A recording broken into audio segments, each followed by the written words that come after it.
हाँ जी बोर्ड्स वालों, क्या हाल चाल। मैं सिद्धांत कुमार फिर से आपका स्वागत करता हूं अपने इस प्यारे से यूट्यूब चैनल S2 क्लासेस पे। तो आज हम इलेक्ट्रिसिटी का लेक्चर नंबर 2 शुरू करने जा रहे हैं। तो आइए शुरू करते हैं।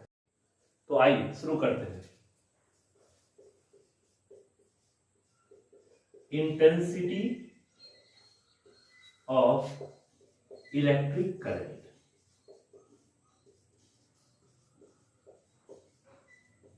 देखिए, हमारा अगला टॉपिक है इंटेंसिटी ऑफ इलेक्ट्रिक करंट। अब ये क्या होता है? Amount of charge flowing through a cross section of a conductor in unit time is called intensity of electric current. यानी कितना उसका पावर है, इलेक्ट्रिक करंट का कितना स्ट्रेंथ है, कितना क्षमता है। तो वो क्या होता है? The amount of charge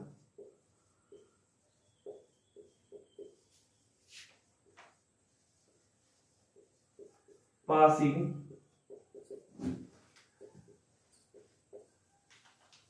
through a cross section of conductor in unit time is called intensity of electric current।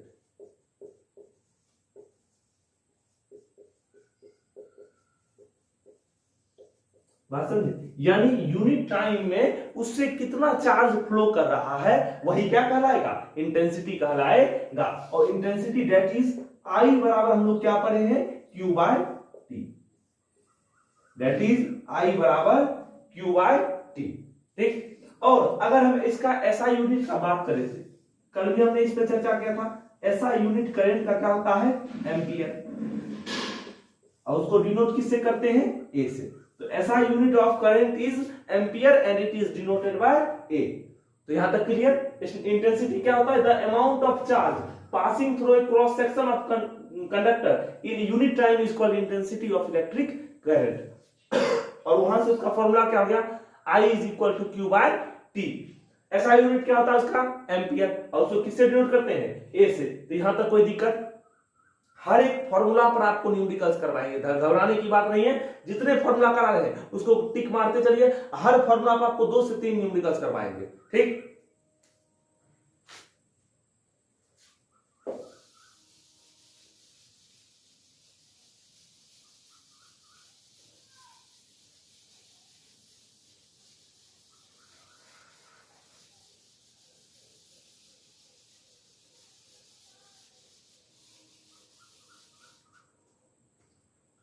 देखिए, अब 1 एम्पियर का बात करते हैं।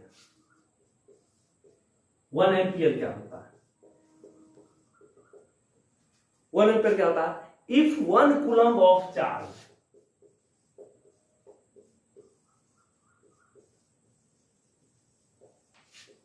Passing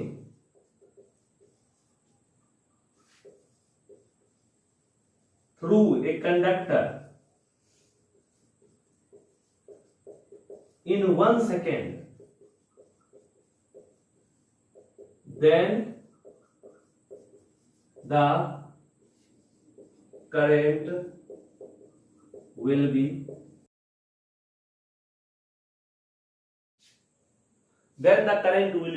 1 ampere. ठीक है ना? अब देखिए, किसी अगर क्रॉस सेक्शन ऑफ वायर से, ये हमारा वायर है, इसकी क्रॉस सेक्शन से, ठीक, अगर 1 कूलम्ब ऑफ चार्ज फ्लो करता है, क्यू कितना है? 1 कूलम्ब। ठीक है ना? 1 कूलम्ब चार्ज फ्लो करता है कितने सेकंड के लिए? टी कितना है? 1 सेकंड के लिए। तो यहां जो करंट का इंटेंसिटी होगा, इंटेंसिटी करंट का कितना हो जाएगा? 1 एम्पियर हो जाएगा। Intensity of current will be 1 ampere. बात समझ रहे हैं? If 1 coulomb of charge passing through a conductor in 1 second, ठीक, then the current intensity, sorry 1 point miss हो गया था, then intensity of current will be 1 ampere. Clear? यहां तक कोई दिक्कत नहीं? चलिए अब इसका देखते हैं। 1 एम्पियर का फॉर्मूला I होता है Q बाय T। Q का SI unit coulomb by T का second. 1 ampere is equal to 1 coulomb by 1 second, यानी 1 coulomb second. 1 ampere is equal to 1 coulomb second. इसको नोट कीजिए। स्क्रीनशॉट ले लीजिए। ठीक है,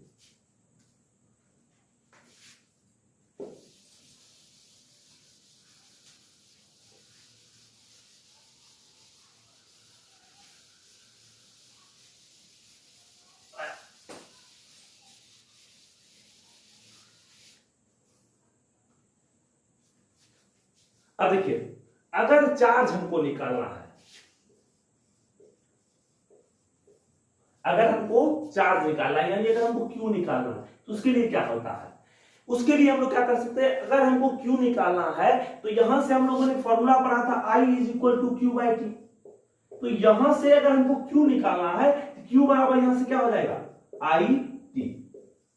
अगर हमको चार्ज निकालना है, किसी भी वायर से कितना चार्ज फ्लो कर रहा है, सिंपल उसको क्या करेंगे, I इंटू टी, जहां I हमारा क्या है, करंट है, और T हमारा टाइम है। ठीक, अगर क्वेश्चन में आपको करंट दिया गया है और टाइम दिया गया है, तब चार्ज बोला गया है, तो सिंपल फॉर्मूला लगाना है, Q is equal to I T, बिना किसी संकोच के। ये फॉर्मूला से आपको करेक्ट आंसर मिलेगा।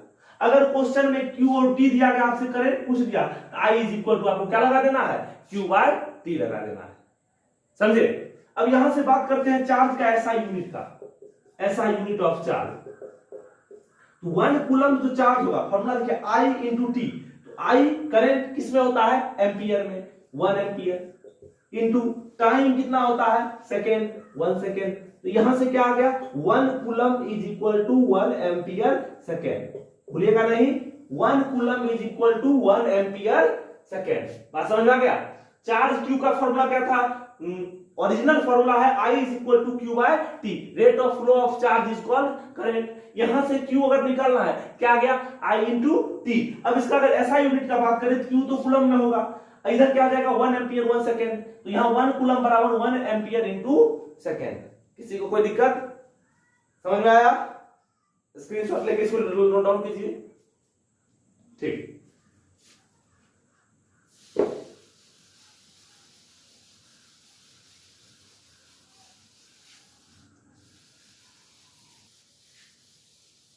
तो चलिए, अब हमारा अगला टॉपिक है एमीटर एंड वोल्ट मीटर।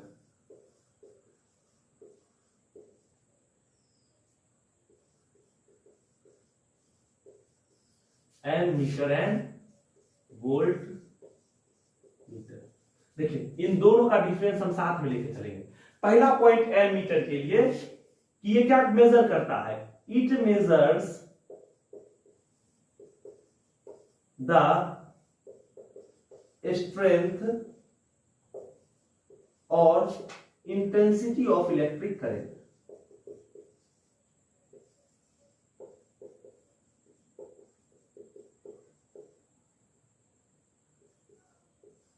ठीक है, यानी ये क्या मापने का काम करता है कि करंट का क्वांटिटी, उसका स्ट्रेंथ, उसका क्षमता, उसका इंटेंसिटी कितना है। ठीक है ना, एमीटर का वही मापने का काम करता है। एमीटर क्या है, a device that is used to measure electric current. Electric current measure करने वाला डिवाइस क्या कहलाता है, एमीटर। उसका काम क्या है कि करंट के स्ट्रेंथ को मापने का काम करता है।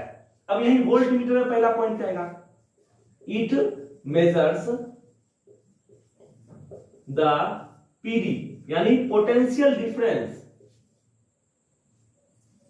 Of any 2 points in the circuit. यानी इसमें क्या होता है, ये पोटेंशियल डिफरेंस, किसी भी सर्किट में 2 पॉइंट के बीच का पोटेंशियल डिफरेंस क्या है, वो मापने का काम कौन करता है, वोल्ट मीटर। ये वोल्ट मीटर का है, ये एमीटर का है। इसका क्या मापने का काम है, इंटेंसिटी ऑफ इलेक्ट्रिक करंट। ये क्या मापता है, पोटेंशियल डिफरेंस ऑफ 2 पॉइंट्स।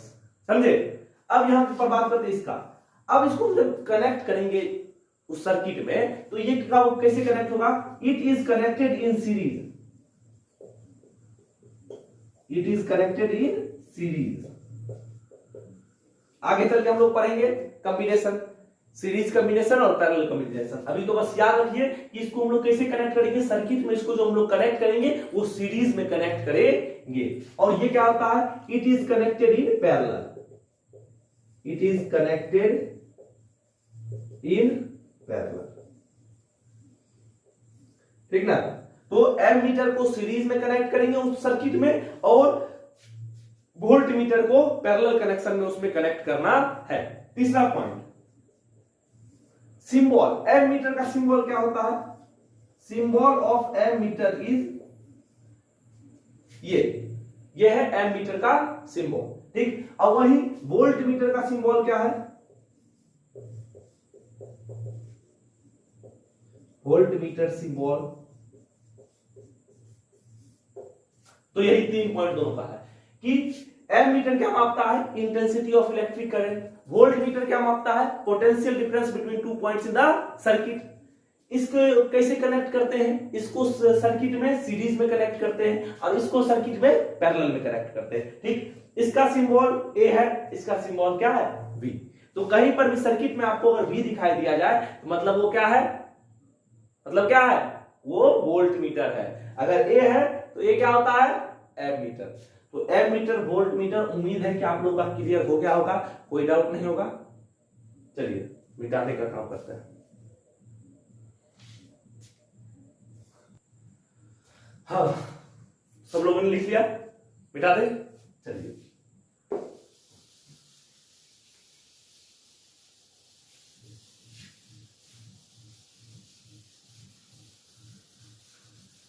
अब देखिए, अब जो टॉपिक हम लोग आपको करवाएंगे वो सीबीएसई के दृष्टिकोण से वरदान है, समझे? मतलब पूछता ही पूछता है। वो है हमारा ओम बाबा का नियम, ओम्स लॉ, ठीक है। ये हमारे बाबा थे जिन्होंने इलेक्ट्रिक करंट पर बहुत सारे बातें बोली, ठीक। तो ओम्स लॉ का स्टेटमेंट क्या कहता है? स्टेटमेंट देखिए, ओम्स लॉ का स्टेटमेंट देखिए। सबसे पहला बात तो क्या रहेगा? टेम्परेचर कांस्टेंट रहेगा। तो पहला पॉइंट इसमें लिखना है, at constant temperature, eight constant temperature the current flowing through a conductor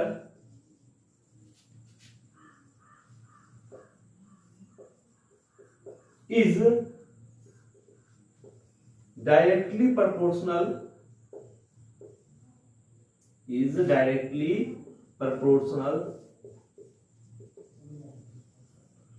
to the potential difference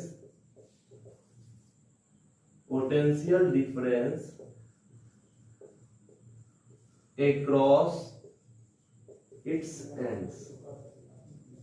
एक बार फिर से स्टेटमेंट सुनिए, एट कांस्टेंट टेम्परेचर, यानी टेम्परेचर में फ्लक्चुएशन नहीं होगा, टेम्परेचर हमारा कांस्टेंट रहेगा। तो उसमें जो करंट फ्लो करेगा उस कंडक्टर में, ठीक है ना, वो क्या रहेगा? डायरेक्टली प्रोपोर्शनल रहेगा उसके पोटेंशियल डिफरेंस के, उसके दोनों एंड का जो पोटेंशियल डिफरेंस होगा उसके डायरेक्टली प्रोपोर्शनल होगा। दैट इज, यहां से क्या हो जाएगा? I proportional V. बात समझ रहे हैं? आई प्रोपोर्शनल वी, या इसको ऐसे लिख सकते हैं, और वी प्रोपोर्शनल आई, कोई दिक्कत नहीं है, यहां तक समझे? फिर क्या आता है? प्रोपोर्शनल का साइन हटता है और यहां पर एक कांस्टेंट आता है जिसे हम लोग कहते हैं आर। तो यहां से फॉर्मूला बनता है वी बराबर आई आर, वी बराबर आई आर, जहां आई हमारा क्या है? करंट है, वी हमारा क्या है? पीडी है, पीडी यानी पोटेंशियल डिफरेंस, और आर हमारा क्या है? रेजिस्टेंस है, आर हमारा क्या है? रेजिस्टेंस। यहां तक समझ में आया? ओम्स लॉ, वीवीआई है बोर्ड के लिए, सीबीएसई के लिए, वीवीआई सीबीएसई, ठीक है ना। ओम्स लॉ स्टेटमेंट क्या है? At constant temperature the current flowing through a conductor is directly proportional to the potential difference across its end, यानी उसके एंड का जो पोटेंशियल डिफरेंस होगा उसके डायरेक्टली प्रोपोर्शनल होगा उससे जो करंट पास करेगा, समझे? तो स्टेटमेंट आया I directly proportional to V, या V directly proportional to I, कुछ भी लिख सकते हैं। फिर यहां पर जब प्रोपोर्शनलिटी का साइन हटा है तो एक कांस्टेंट आता है, तो यहां पर प्रोपोर्शनलिटी का साइन हटा तो कांस्टेंट क्या आ गया? आर। तो यहां से फॉर्मूला बन के क्या आया? V is equal to I R. आया समझ में? ओके, देखिए स्टेटमेंट सहित आपको इतना वहां पर लिखना होगा, ठीक। कोई दिक्कत नहीं ना। अब यहीं पर इसका एसआई यूनिट का भी चर्चा कर लेते हैं। इसका जो एसआई यूनिट होता है, अब ओम बाबा ने इतना मेहनत किया, ठीक ना, उनके नाम पर ही इसका क्या दे दिया गया, यूनिट दे दिया गया। इसका एसआई यूनिट होता है ओम, इसका सिंबल होता है ओमेगा। ये इसका हो गया एसआई यूनिट और ये उसका क्या हो गया, सिंबल। तो एसआई यूनिट ये पूरा हो गया आपका ओम्स लॉ पे चर्चा। ये स्टेटमेंट, ये वर्ड्स, ये एसआई यूनिट। कोई दिक्कत यहां तक? तो ये टॉपिक हुआ क्लियर। अब इस पर हम लोग करेंगे कुछ न्यूमेरिकल्स।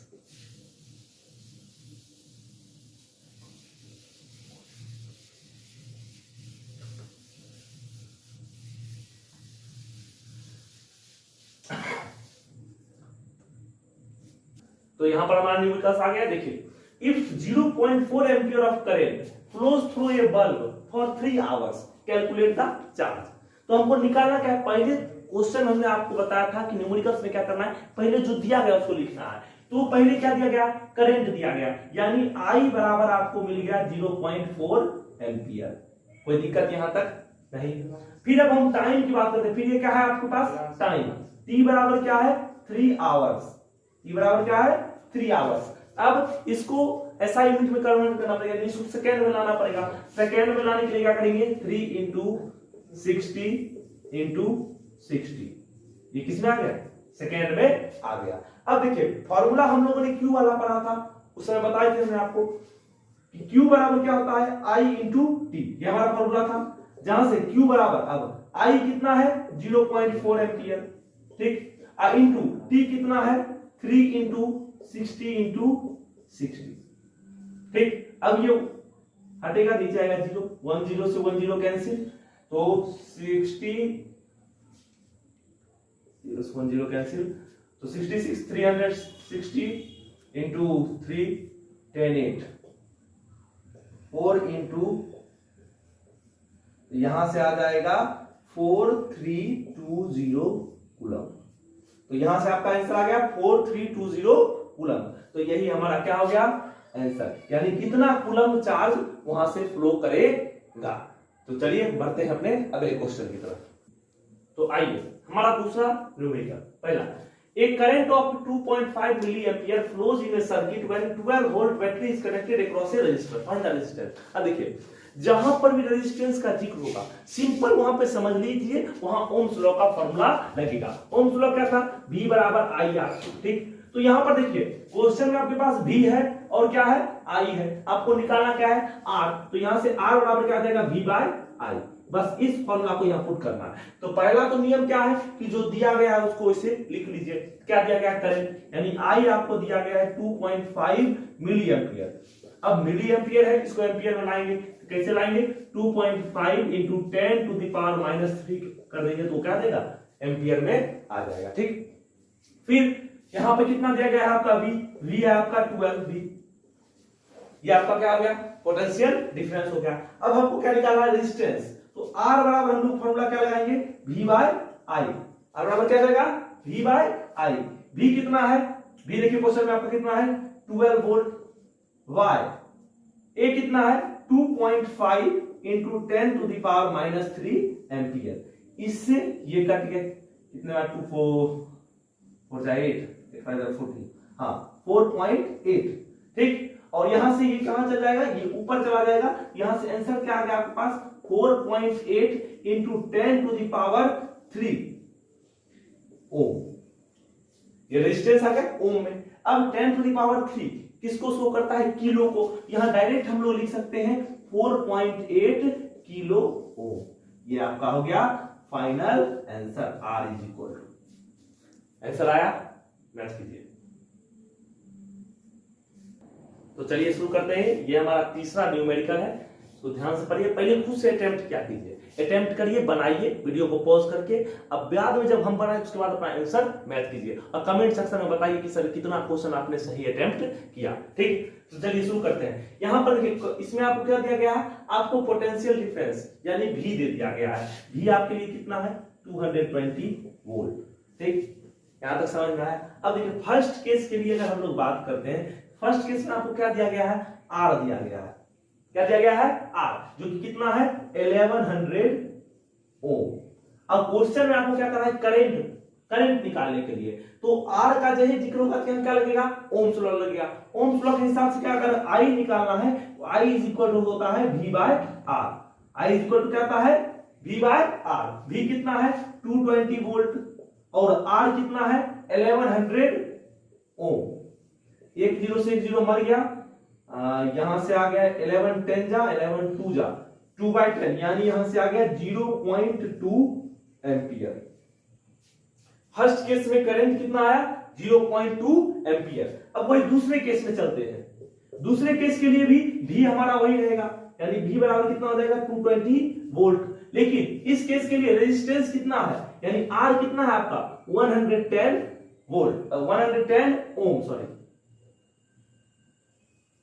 110 ओम। ठीक, तो यहां पर हमको फिर से निकालना है, इसको R डैश मान लेते हैं, नया रेजिस्टेंस है R डैश मान लिए। यहां से अगर I हमको निकालना है, I बराबर क्या हो जाएगा V by R dash. V कितना है 220 वोल्ट बाय R डैश कितना है 110 ओम। 0 से 0 मर गया 11 2 जा, यहां से आपका आ गया 2 वोल्ट पर ओम, यानी यह हो जाता है एम्पियर। तो यहां से नया दोनों केस में एक का आंसर आया 0.2 एम्पियर और दूसरा का आएगा 2 एम्पियर। चमका, समझ में आया? तो यहीं पर आज हमारा होता है वीडियो खत्म। अगर वीडियो अच्छा लगे तो लाइक शेयर और सब्सक्राइब जरूर करें और रोज करंट के झटके खाने के लिए H2 क्लासेस पर आए। ऐसे ही न्यूमेरिकल्स करवाएंगे जो आपको 440 वोल्ट का करंट देंगे। ठीक, चलिए।